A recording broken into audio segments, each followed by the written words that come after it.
Oh, snap. Now we're gonna go live in like 2 seconds. With Brandon Lee. Here we go. Special guest Brandon Lee. All right, cool. We are definitely live now. So I don't have an introduction for the Creative Connections open mic other than it's really awesome. And this is a creative open mic for anyone that has, stories to tell, poetry, music to sing. They want to talk about their acting. They want to talk about their comedy career. They want to talk about anything. And tonight I have a special guest. He has been posting his music videos, singing live through Facebook on Creative Connections Open Mic. So I figured I would have him join us tonight to talk about it. He's a singer and an actor. And in a little bit, we're going to be having another two or one special guest joining us to talk about the film that he is in. So that is going to be awesome. So definitely stay tuned for that. It's probably going to come out around like 7:20. So let's get into it. Introducing Micheal Carbajal. How are you, man? Woo! I'm awesome. How are you? Good. I got your name right. Yes, you did.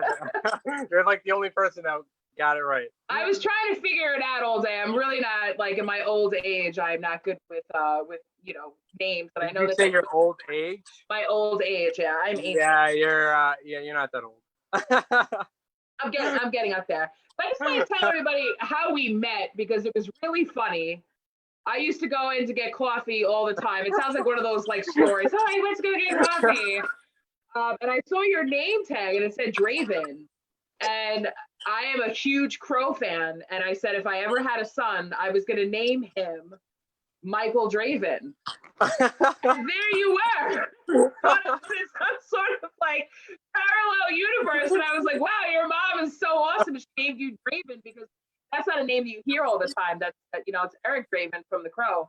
And that's how we started talking. And then I told you about this guy back here that I've literally had since I'm like 15 years old, maybe younger. I will never part with it ever. It is like, yeah, that's a treasure.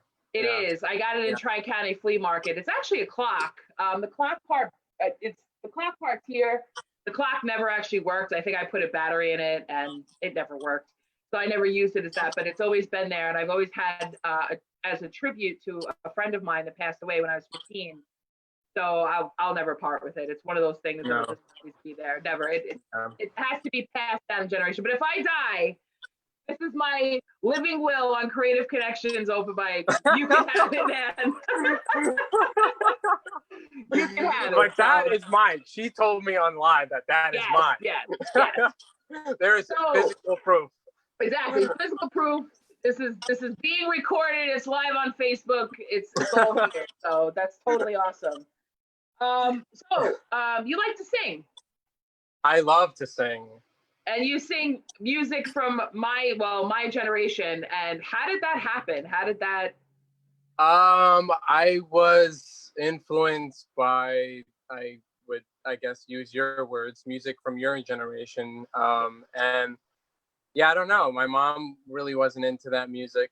She was more into like the pop, like George Michael and Madonna and like all that. And I don't know. I was just trying, I guess, to figure myself out, sort of find myself, and I don't know, it's just music that I'm into. I love like classic rock, and I love to sing, and it's like sort of like a form of expression. Like if I'm having a bad day or whatever, I just love to like take it out, like I guess like by doing like little karaoke. You get pretty intense with that. You like to sing a lot of Guns N' Roses songs. I particularly don't like to sing Guns N' Roses because I don't think I have I don't think I have Axl Rose's vocals. His vocals are like, I don't know, his screaming, a lot of screaming. But I get a lot of like Axl Rose or a lot of different like artists. What's that other guy? Mick Jagger. Like, yo, Mick Jagger. Oh my God. Yeah, no, Guns N' Roses came out around the same time as New Kids on the Block did. So everybody was like worshiping New Kids on the Block, and I used to like rush into the house to watch, because MTV back in the day, they would have like their top 10 or top 20 songs, and it was Yeah. always either it was going to be the New Kids on the Block or it was going to be Axl Rose. And my sister would always fight with me, oh, the New Kids on the Block going to be number one. And I'm like, no, Axl Rose is going to be number one. So I've always been like, a big, rock and heavy metal fan. And I will never, ever, ever stray from that. So No, I like yeah. my rap and hip hop, but heavy metal is definitely one thing, like Danzig and, all those guys. So Yeah. that's definitely fun. Oh, my bad. That's all right. Okay, that's all right. Yeah. Snow just came. How long have you been doing singing? I would say way before, like I would say like 18, 17. Yeah. Because I looked up to people like Robert Plant and Freddie Mercury, and they just had like a phenomenal like stage presence, and like I love that about them. Like I loved how they can just not only draw a crowd, but like just have the crowd be a part of like the show. And I've always admired that, with whether it's Led Zeppelin or Black Sabbath or Pink Floyd or the Doors. So yeah. You would love my Doors blanket then. Don't show me, because I'll steal it, or I'll like put up a bid. I'm like, I'll give you $50. I literally have, I do. I have a Doors blanket that I keep hidden away. I don't use it. It's just, it's there. I ordered it. Totally of Jim Morrison. I already know one thing I'm gonna rob. Yeah. But you can have that too. And if it's I die early. in back of you. Right behind the couch in a gold bag. You can have it. You're like, there's only one person I would steal that. Well, that was a big thing in the 90s, was to get all of that type of memorabilia from, your band. So a lot of stuff that, that I have, I mean, I don't have much, but a lot of stuff that I have, that's all we did is collect. It was hard to find stuff like that. I was a huge Marilyn Manson fan, and I could never, find like too much of his stuff. It was like T-shirts and stuff, and just crazy gothic type stuff. I liked Marilyn Manson, but I liked that Lunchbox era, like when he would, before like the whole Antichrist superstar thing, when he was just the long black hair, skinny. He didn't have the makeup or anything. He was just like a rocker. Like he was just like a punk. Yeah, right. When he started, Marilyn Manson started out as Marilyn Manson and the Spooky Kids, and then all of a sudden changed to like being named after serial killers. But it was just, it was just actually his book, The Long Hard Road Out of Hell. You should read that, and you would find out like all kinds of crazy stuff about Marilyn Manson. There's a lot of misconceptions about him. But if it wasn't for Marilyn Manson, Lady Gaga would not be here. Right. Everybody's kind of like stolen from his, but yeah, the Lunchbox, that's when he was like super heavy into drugs also.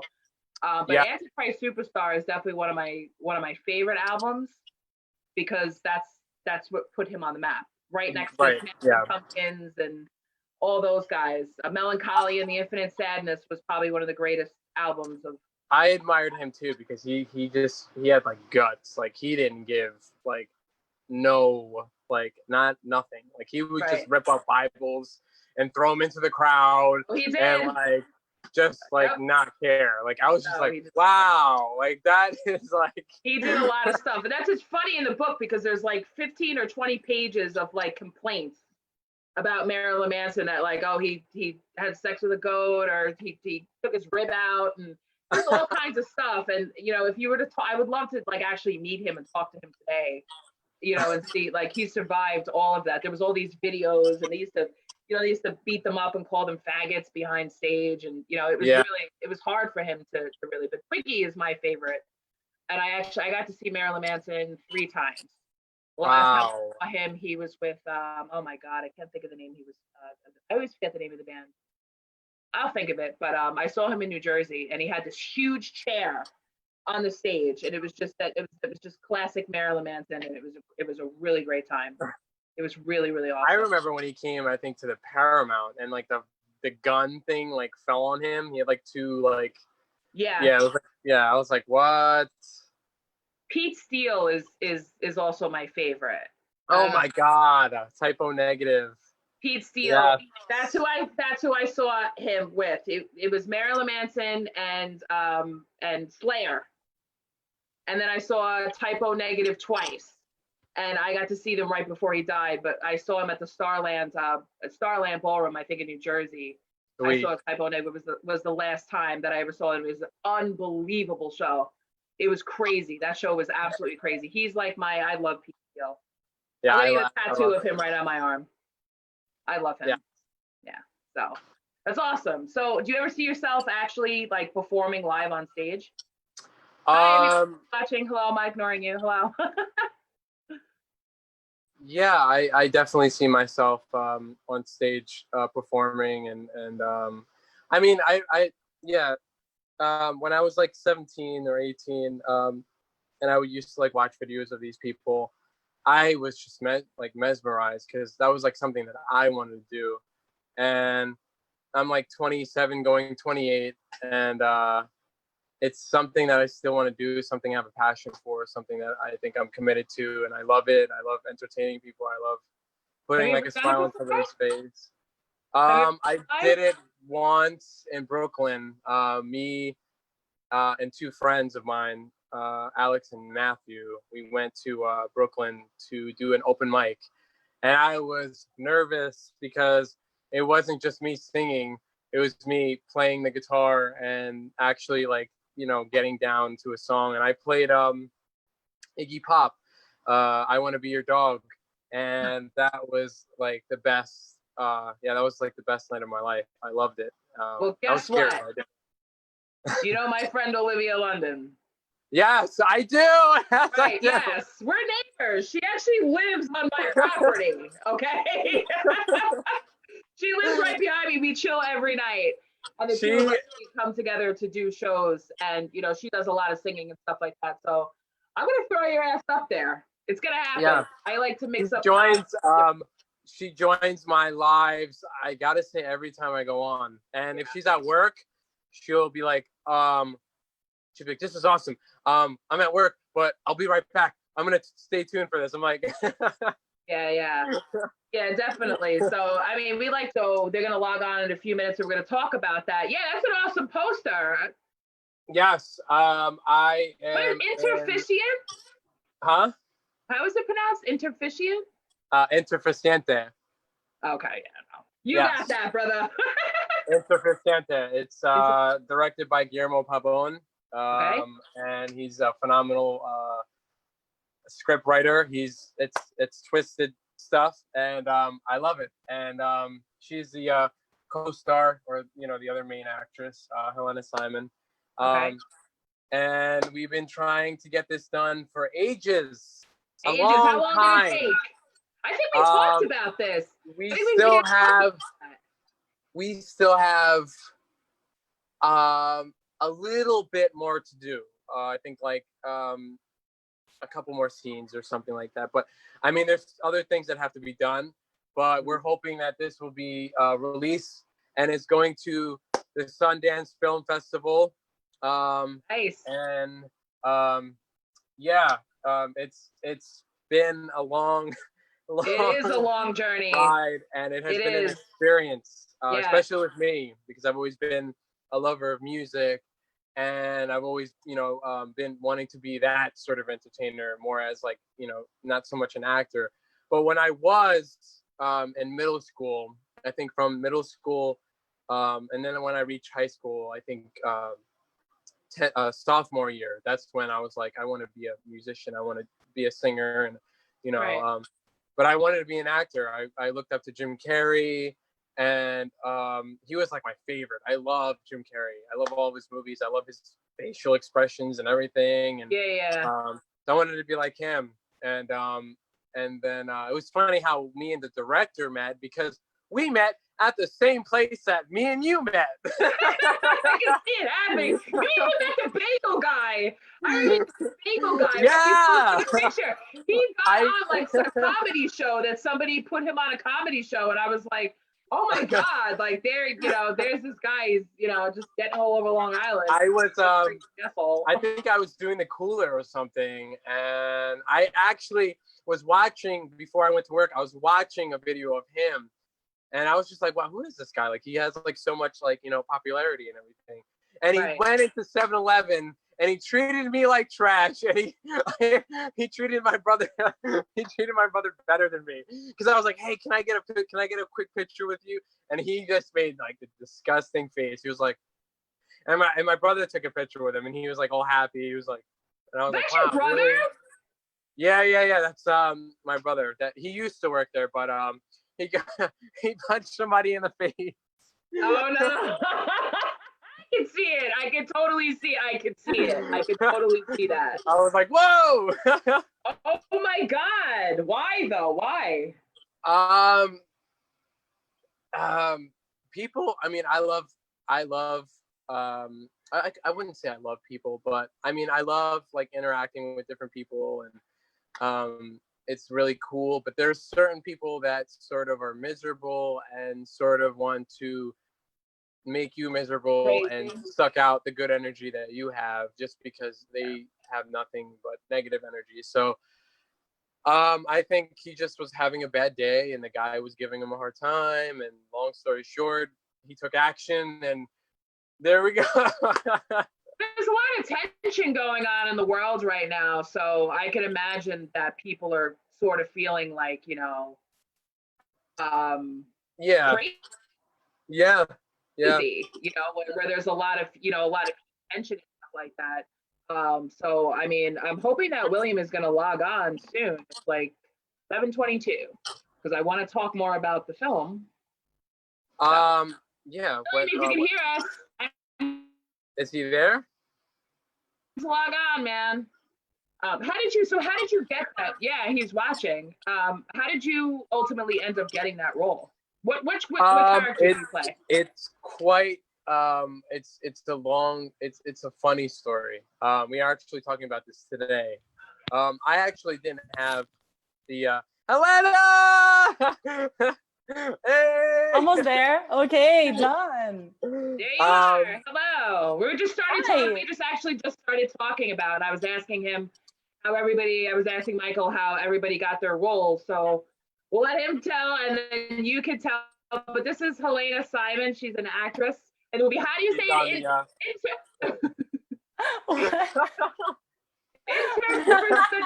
can't say it. I cannot say it. You say it. What, my name?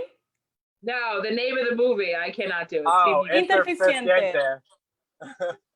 Okay, I got it now. I got it. A lot of cheap plugs here. Yeah. Just keep saying it over and over again. How did you get the what I initially wasn't given the main part, Richard Tuhanskill. I was given Rodney Williams, and Rodney Williams is just like a typical junkie. He's all over the place, and I was given that part. And it's a short scene, it's a short script, it's it's nothing major. And one particular day, I was helping him set up and everything, and we were finishing up, and the makeup artist that we had, I think it was before Sam, she was like, looking at me, and she was like, I think he should be Richard. He has like the look, and he's grungy looking, and the long hair and everything. And the director was just like looking at me, and he was just like, "Wow." He's like, I didn't realize that until now. He's like, yeah. He's like, and then in the car, he's like, I don't know how you're gonna take this, but you're gonna have to play Richard. I'm giving you the major role. Not the major role, but I'm giving you the main bad guy part. Will. Everybody, you guys all have the poster. That's so cool. Welcome, Helena. I'm Kristen Tinsley. This is Creative Connections Open Mic. I'm host of this, and I'm really happy to have you here. Thank you. Hello, William. It's nice to meet you. Hi, how are you? Thank you. Good. How are you? Were you able to share the show on your page? Give me a second. Let me put my headset on. Gotcha. Baby! Yeah. So that was how that happened. Okay. Cool. That's like Harrison Ford. Yeah. Yeah. He was like, "You're getting Roddy Williams," and then he switched it, and he was like, Good "No, job. you're the main part." Is that better? Yeah, that's good. Yeah. Okay. First of all, how do I share this on Facebook? I think you should. I tagged you in it, so you should just be able to go to my page and then just hit share. So let me Yeah. do that from my phone. Yeah. So, Helena, tell me about the part that you play in the movie. So Victoria, she is a troubled young woman. She lost her mom in a very tragic way, and now she's scrambling to take care of her house, her younger sister, which is a little mess. I mean, they're both a whole mess because of everything that happened. And then even worse stuff start happening. That's when the character starts going into a really dark path. So what really drawn me into this character is exactly the dark path and all the really bad things that she starts doing, which is very challenging for an actor to portray. So when I saw the script, I was like, yep, I need to be on this. Yeah, I get you. I'm a screenwriter. I worked in film for a while. I'm also a special effects makeup artist. Oh, So excellent. I've done all kinds of script supervising, production, like all that type of stuff. And I could definitely tell I really learned a lot about being a screenwriter from watching the actors and actresses portray it, because you don't know when you're writing something, it's just words on a paper. But then when you're actually able to, see it acted out and feel the emotions that come with it, and watching, what the actor and actresses go through, like I'm very careful of what I do, but now the movies have changed so much that I'm just kind of like, if it calls for a specific type of thing to happen, then it needs to be in there. Yeah. So the dark paths that I've seen a lot of characters go down is crazy. So William, are you good? Yes, ma'am. I was just sending it that to brings me to everybody. You are the director. I am the main person here. You are the main person, and I just have to, wow, because to take charge, it's very hard to get a film made in the film world. It's not easy to get a producer or director or somebody to just step in there and do it for you and give you money and everything like that.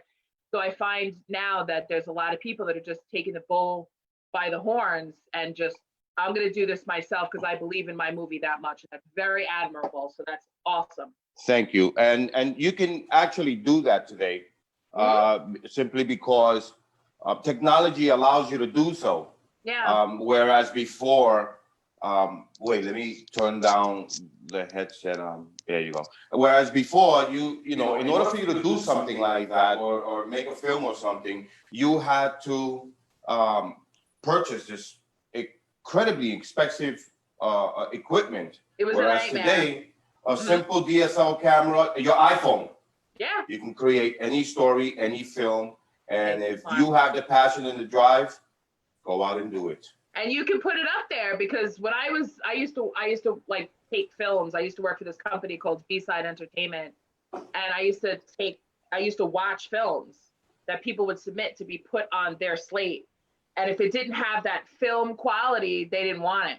Right. So now I see movies that are on Amazon Prime and on Netflix, and I'm like, that would have been a film that would have just gotten like thrown out because of the way it looked. Right. Whether it was a good story or not. And then there's some movies that I see that got on there anyway, but what can you do? I mean, it's the way it looks, but it's all about it's about the story. So how did you come up with the passion, the drive, the heart, the wanting to do so. Thank God that I have, an amazing cast like Helena Simon, Micheal, who I love very deeply, and my crew. I wouldn't be able to do this without them.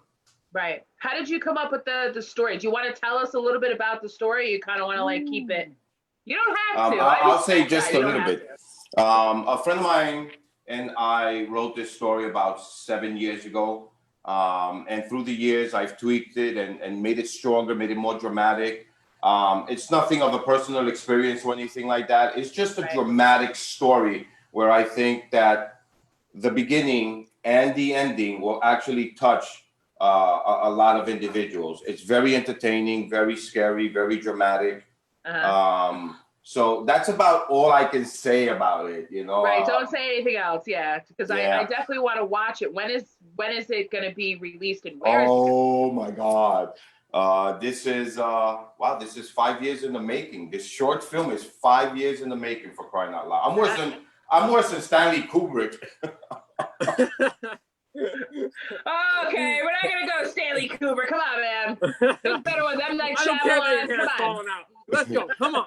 Yeah, it's hopefully, you know, now with this new casting crew, and you know, with everything that's going on in the world with this pandemic, I am looking to finish this film by winter. So yeah, it'll be out. Well, it'll definitely be out for Sundance 2021. So as soon as I'm done with it, it'll be out for viewing. I'll tag everybody, put it on Facebook, put it on YouTube, put it on my webpage. Yeah, we definitely have to have like a watch party or something. Yes. I mean, what do you think about? I mean, because entertainment. I mean, the lights on Broadway are down, movie theaters are closed. What type of challenges are there right now for filmmakers who are trying to get this done? Because I think that there's a limit on how many people you can have on crew, which is great for independent films. Right. There is. It is tragic, and it hurts individuals like myself. But here's the thing: don't give up. I mean, this is not going to be forever.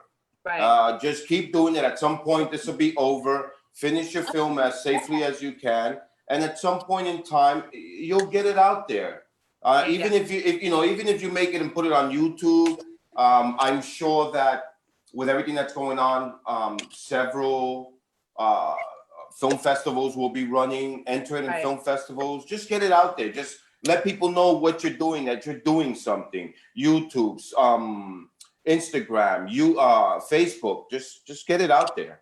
Right. And if I may add, 2021 is going to be the year of independent producers because the big studios are not doing anything. They can't. Right. So it's going to be the year for all of us who are doing smaller things to actually get traction. Right. Very well put. You're going to need content. It might be easier just to put it, up on Netflix because, before it would be, it would go to the film festival circuit. People would pile into a movie theater, but that might not be able to happen as soon as we think it will. Right. Exactly. I'm a stand-up comic also, and it's hard to even project when am I going to be able to get back into a comedy club? Where am I going to be able to produce my shows? What am I going to do? So now I'm like still within that world. I still do comedy at home, but through Zoom. But now it's like, all right, maybe I'll go hop on an independent film, and see what I can do because, I've been away from it for so long that, it's definitely something that's going to take off because look at the opportunities that we have now. So, yes. And they're going to need content. And people are making, like I just got in touch with people. It's called Virtual Broadcasting Together. And they're broadcasting all the time, whether it's open mics or they have that movies, and stuff like that. So that might be a way that you could reach so many more people that way because you could connect to a lot of different fans that are out there. Yes. It's not limited on geography. Exactly. And people are not going out, but they need to be entertained. Everybody needs to be entertained. So absolutely. Do you have other projects that you're working on, Helena, as an actress? Are you doing anything else? I am looking forward to other productions starting again because right before the pandemic, I was casted for 2 other projects and then they immediately got cut and we haven't started yet again. But hopefully in the next couple of months, we're going to get going again. Right. And what about you? Have you been writing any other films? It's funny you should ask me that question. Yes, if you actually go to my website, and I have my website that was actually created by Helena Simon, guillermopavon.com. So it's my name.com, no space. I have a full feature that I just entered in Nichols Fellowship, which is one of the biggest script writing contests. It's a full feature. It's a twisted. My company is Twisted Films. So all my films are twisted. I have this demented way of thinking and how to twist things around. And my thing is, the way I write is I want to entertain the audience of all age groups. So yeah, I have like 7 short films that are all twisted. And you can all see it in my website, guillermopavon.com. And you can see a couple of the clips that we've been shooting, raw stuff, but a couple of the clips that, you know, showing Helena's and Michael's talents. Yeah, But I of definitely course, want to see it. that's the director, okay? Just so everybody knows, boy, that's here we me go. making them look that good. No. Don't take all the credit over here, buddy. He has credit of picking the best talent. Exactly, that you have to know what you're doing. Were there any challenges that you guys faced? I mean, I have worked on some film sets where we basically broke dawn. We're in someone's house. We're trying to get the shot. We're not sleeping. We're not eating. We're not, you know, the hustle. It is what it is. Well, I gotta say, Numa, having bring that up, if you make a film without any challenges, then you didn't make a film. And you didn't make a film, exactly. I'm sorry. Challenges. Oh my God, where do we begin with challenges? Like I said, I've been trying to film this film. This is already, I think, my 5th year. The main character has been recasted, I think, 7 or 8 times. Wow. The Richard part has been recasted like 7 or 8 times. Reshooting in other people's places, having to start all over again. I mean, it just goes on and on and on. The thing is that the drama that comes with filmmaking, it's exciting to me. I love it. So I don't give up. I'm addicted to it. Yeah. So it's like nonstop filming. I don't care. If I have to recast again, I'll recast again and start all over again. At the end of the day, what I want to accomplish is finishing this film and putting it out there. This is my story. I'm going to say it. I'm going to show it. And that's right. And that's exactly. It's good to be in charge of that, because when you have, you know, when you're leaving it up to a studio and you're being told what to do and you kind of have to deliver this movie or else, you know, I feel like that's definitely a lot. Yes. That's a lot of pressure. We don't have that pressure. I have all the time in the world. Even if this is the only film I ever get to film, I don't care. I'm going to film it. Well, right. I mean, if you're addicted to it, I mean, I definitely get that. The highest part that I like is when you make magic happen. When it's like, I don't know how I'm going to get this shot, or I don't know how I'm going to pull this scene off, or there's a dialogue change right in the middle of filming, and it's like, all right, now I got to figure this out, and then it just works, and it comes out even better than. Now, as far as the script goes, because you have had to recast so many times, the original script that you wrote, were you married to that, or did it change? I know it changed, but I would like it know. So you've kept it your baby, or has it changed along the way? I am not that type of guy that I am married to my script. You say word for word for word. I had one of the individuals that played the Victoria character came on set and said, "I'd like to try this," and I was like, "By all means." And what she did, I kept. I went back to the script, changed everything, and did it her way, because for me, it was perfect. I write what I write, but I don't write perfectly. People come up with ideas, and for me, that stays. So I'm open to that. I'm not one of those guys. So to answer your question directly, if you read the original script and you read my final product now, different. Yeah, it's absolutely different. Different. And I will continue being like that. If Helena comes up or Michael comes up with some type of an idea, and let's say this, let's do this, then yeah, let's try it. If it looks good on film, if we record it, it looks good on film, it's staying.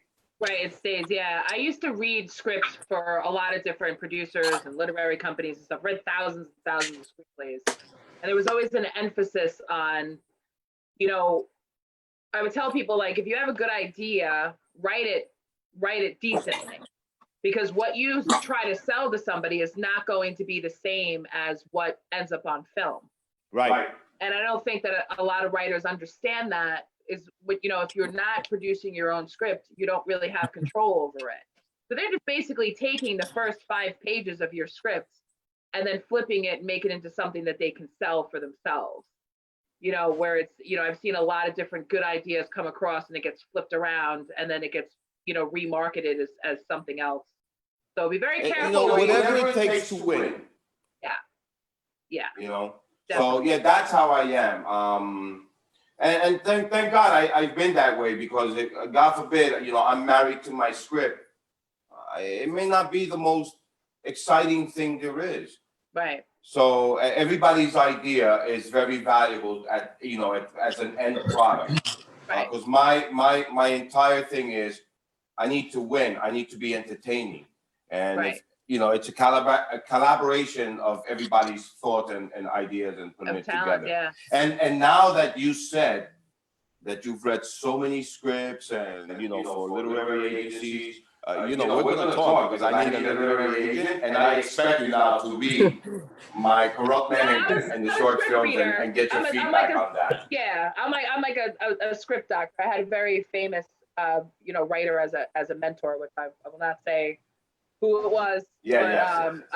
So that taught me how to write scripts, and then I just went on from there.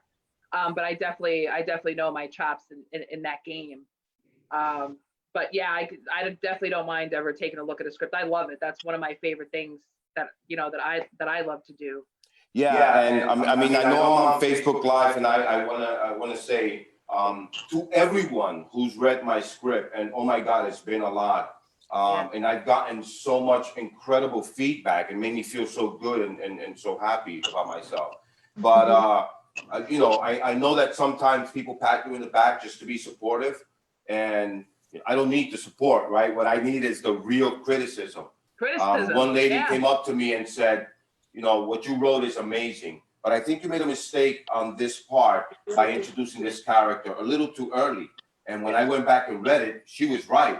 I spent 2 days changing everything around just to change that. Right. And she was happy about that. And I'm like, that's what I need. Right. Sometimes you don't see certain things. Right. Well, sometimes people don't know how to be critical. Right. So when I come up with premises or log lines or something like that, I'll spit them off to my friends, and if I watch their reactions to see what they say, like if it's something scary, and I'll start getting into the story and start telling them a little bit. And if I see them getting scared, then I know I have something. Or if I see them laughing, then I know it's funny. But let's talk to Micheal and Helena about portraying a character. How do you get into that emotional state of either being like, that's good. Do that, I admire that, but Micheal, again, how do you do that? Again, you have to understand. Ladies first. That's the director. That's the director. Okay, so Helena, how do you get into that? I really gotta, I'm not Helena. I am my character. How do you do that? Okay, so I do have a specific technique for crying. Yes. Please share. That is hilarious. Because I know Blood, Sweat, and Tears, the little Ben Nye is not always available. No, it's not. Even though any type of eye drop will work, whenever you don't have any, I actually start walking around the set and making plans in my eyes and not blinking, which is extremely funny to look at. But it totally works. The tears, they can come the second you blink. So you can control that. You start doing it. As soon as you're ready, action. When you blink, the tears will come, and it's going to be many. Right, yeah. And then all you have to do is make your face match your feeling. For me, depends on the type of feeling. If I have something similar in my life, I can actually go back to that moment so that it can stir the emotion. But some things, I've never killed anyone. I hope I don't have to get there anytime. So careful what you say. Careful what you say. Don't say that I'm hoping. I hope. I'm saying I never will. No. I'm not saying that. I'm like, don't give something away in the story now. That's an important part of the story. Don't say it. I'm giving an example. All the time. So if I do have to kill someone in a scene, not saying that I have, but if that's something that can happen, then you just have to go back to method acting. You have to build something that doesn't exist. It's like an artist painting on a blank canvas. You create something out of nothing, and I know it's very broad, but that's kind of how it happens. Yeah, that's very interesting. I like that. Do you practice your facial expressions in the mirror? Yeah, and I look at YouTube videos. In one of the scenes, I had to. Again, it's going to be a spoiler, but I had to portray something that I'm not. So I went to YouTube and watched videos of that. Yeah, I'm listening. Yes. I do. I watch, like, if I'm doing comedy on stage or something and I'm trying to, talk about a specific type of story, I'll go and I'll look and try to find, like, because I naturally have resting bitch face. I usually don't smile. Like, these masks have been like the most greatest thing ever because, like, I don't have to, like, because it's just, I got these big cheeks and it hurts to smile sometimes.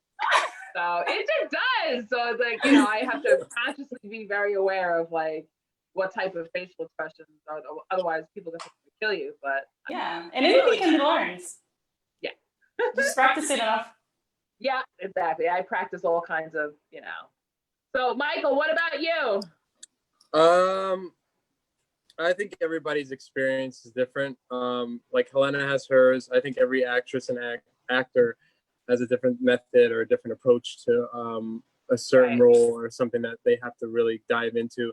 I usually go back to something that has happened in my life, whether it's tragic, whether it's happiness, and I take it and I just think about it, and it sort of, I bring it back, whether it be the past or something that really happened tragically, and I just put that, and I just and I just use that to, like, get into the character's shoes, and also and I'm going to add here.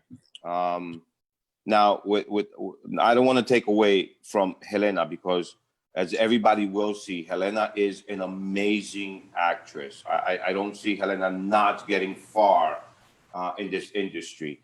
But Micheal has come such a long way from the beginning to now. He is such an amazing character to work with. Well, they both are, because again, I don't want to take away from Helena. Yeah. Helena, take some notes. We change shoes now, Micheal. Micheal and Helena working with them Shots has fired. made my job so much easier. I only have to look at Micheal. He knows the emotions to portray. He knows his lines. He knows exactly what to do. We'll do like 5 takes. His first take is done, and I'm just gonna do another 3 or 4 takes just for backup.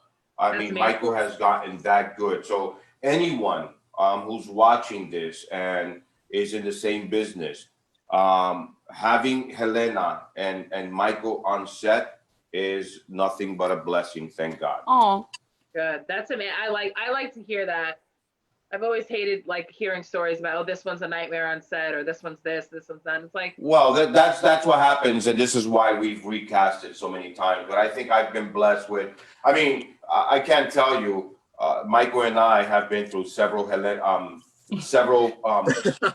Victorias already. Not several Helena. Only one Helena. one and only. Yes, but I think that this is my actual cast to finish this film and bring this film to life and bring some meaning behind it. And I can't do that without Micheal's talent, which has grown immensely, and Helena's natural talent. And I'm not saying that because they're on Zoom. Micheal and Helena knows I can be very brutally honest when I have to be. But this time I am being honest. These two characters are amazing on set, and their talents will show in this film. And they're the people who make me look good. are you a Sagittarius by any chance? Capricorn. Close enough. I knew it. I'm a Sagittarius. I know one when I see one. Because I heard that. I'm brutally honest. And Yes. I'm like, yes, I know. Micheal and Helena know me to be, I don't hold back any punches. I'm here to make a film, not have friends or anything like that. And I'm not here for that. But Micheal has become like my brother, and Helena has become an important part of my life. Right. Both of them. And so I can only be but so grateful that I have, the time and the honor to have worked with such amazing, amazing individuals. And anybody who cast them, you won't be sorry. They won't be. I'm sure they definitely won't be. Did you guys Oh, ever no, have you any will be problems with sorry. location? What'd you say, Michael? What'd you say? What? Nothing. I didn't say none. Oh.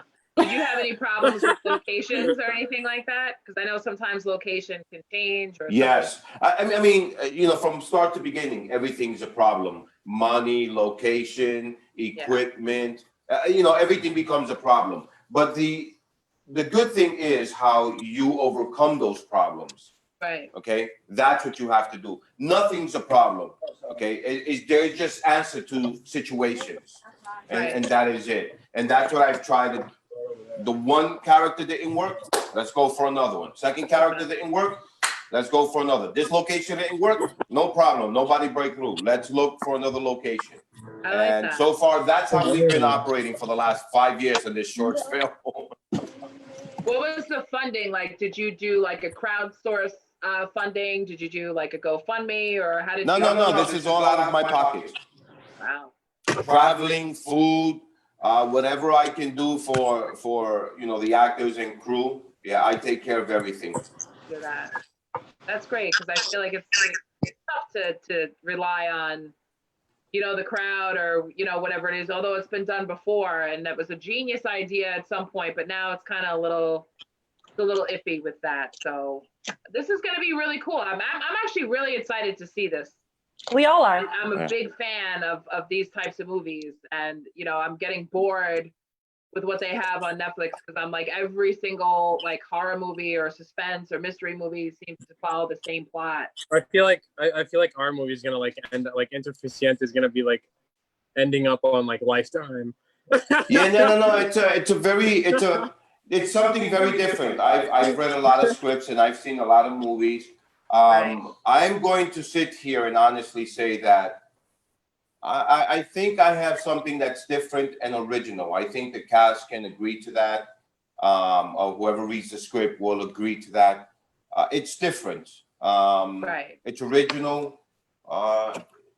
That's all I can say. It's very different, very wicked, very twisted. No, it's very twisted. Yes. Very twisted film. So you guys have been great. I really keep me in the loop as far as when are you guys, you know, gonna, you know, be showing it. I will definitely show up or do whatever I can to promote it. And oh my God, thank you. Support you guys. So I really appreciate you guys coming on Creative Connection. Thank you so very much. We Thank greatly you. appreciate it. Hang out there a second. I'm gonna cut off the news feed, say goodbye to everybody, but hang out a second. Actually, Brad Berkowitz, I hope you watched this whole thing, Brad.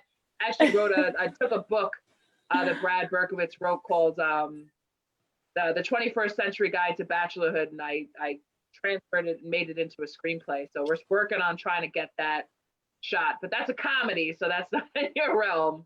But no, I love comedy. You love comedies. He writes good comedies. I'm a fan of every movie. No movie. I'm not above any movie. I love everything. You might want to take a look at this script then. You might want to take a look at it because it's something that please send it to me. I will definitely read it. You definitely. If you think it's not my realm, then you should read 2 of my scripts. They're hysterical. I would love to get a take on it, because it's hard when you're giving a script to producers and they're like, well, but it's different when you put it in the hands of a director, you know, that can, you know, do it. Because I work with Brad, and then there's an entertainment lawyer that's attached to that. So right. And he's gonna, you know, so listen, like Helena said, it is definitely the year of independent film. Yes. And I've had this script for a while, and I really would like to see this type of movie because it's funny. It's definitely I would definitely love to read it. Yeah, and Michael, you would be actually excellent to play the main character, Evan, because you are exactly what he is. Long hair, totally like, you know, that's exactly. It's about a guy that he has not been single since he was in middle school. He dated the same girl, and then on the day of their wedding, she ends up, well, I think she left him, and then another version I wrote that he went partying out with his friends. He was supposed to be at the church at like 11 o'clock in the morning, and he woke up at 3 o'clock in the afternoon. And let the shitstorm happen from there. And there's all kinds of craziness that go on there, but I'm definitely going to be taking a look at that again, and I will definitely send it off to you. But you guys hang out. Wait up. Before you go out and send everybody off and break the news feed, before everyone leaves, you know, thank you to everybody on Facebook on my list who's watching and stuff like that. And I hope that this film will be finished soon and everybody can see it. And Michael and Helena, you're signing a contract. I'm becoming your agents. Boy, here we go. They should have done that before. Ethan Boardman can help Before you out with everyone that. leaves, everybody has to look in the back because there's also another special guest. Who? Brandon Yes. Lee. That's how me and Michael met. Woo! Oh my God. Yeah. This is an old fossil from back in the 90s that I picked up from Tri-County Flea Market. This is my most It's valuable actually a clock. So yeah. clock. Amazing. That's It's beautiful. a poster that was like shrunk down onto like a piece of wood. And I love this thing, but don't worry, I got you. I got That's you. I told him I'd awesome. leave it in my well. All right. So good night, everybody. Thank you for watching Creative Good Connections. night. Thank you for having us. I'll see you in Stay on. 7-Eleven. Stay on, Michael.